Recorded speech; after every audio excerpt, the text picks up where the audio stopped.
I'll start with this. I've been concerned about the CFPB's larger participant rulemaking for some time, and I'm glad that we have the opportunity to explore its impacts further today.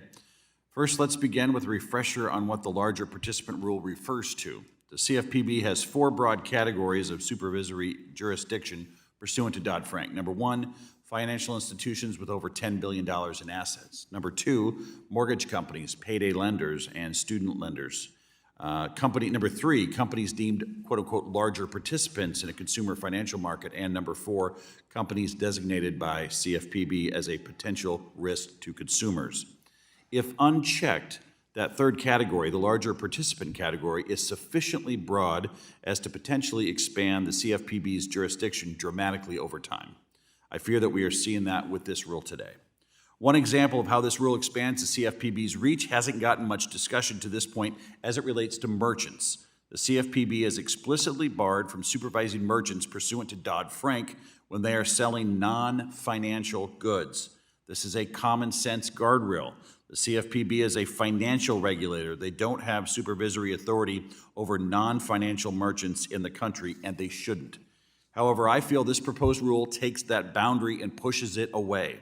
One piece of this rule claims that at any time a merchant uses consumer payment information for something other than completing the transaction, including for benign purposes like research, they go from selling a non-financial good to a financial one and are therefore within the scope of the rule.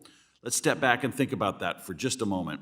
When a completely non-financial merchant conducts research on their payments data, even for a good reason like conducting research to stop future fraud, they could be subject to CFPB supervision. For example, if a consumer buys a recliner chair at an online furniture store, whether or not that transaction is considered a financial transaction by the CFPB would depend upon exactly how the merchant treats the information associated with it. According to this interpretation, the fact that we're talking about a merchant selling a piece of furniture is irrelevant. The CFPB still may have jurisdiction anyway. Conveniently for the CFPB, this could extend their supervisory authority to merchants selling any and all kinds of goods. This interpretation allows them to go from a financial regulator to a regulator that could have authority over anything sold online. Another way the rulemaking expands CFPB's authority is not just over US dollar transactions, but digital asset transactions. Again, this would be a broad expansion of their power. Mr. Johnson. In your testimony, you connected the CFPB's jurisdictional grab over digital asset transactions to major questions doctrine from the landmark West Virginia versus EPA case.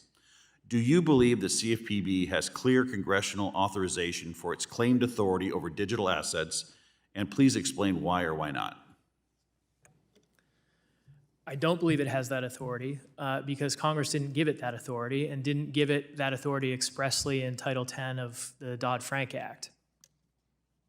It's a relief to hear you say that because the members of this committee have been working on delegating authority to our regulators over digital assets for over a year.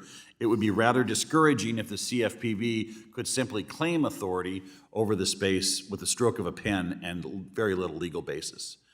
I'd like to close today by bringing up one more issue with the proposed rule. It completely failed to assess its potential impact on small businesses pursuant to the Regulatory Flexibility Act.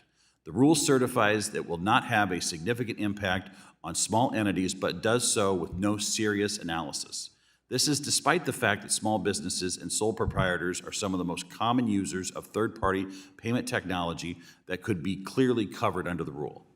Mr. Holzhauser, you mentioned the lack of analysis regarding the rule's potential small business impact in your testimony.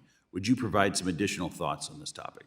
I'd be happy to. I think small and medium-sized businesses have no idea whether or not they're covered under this proposed rule, and that in and of itself is the problem.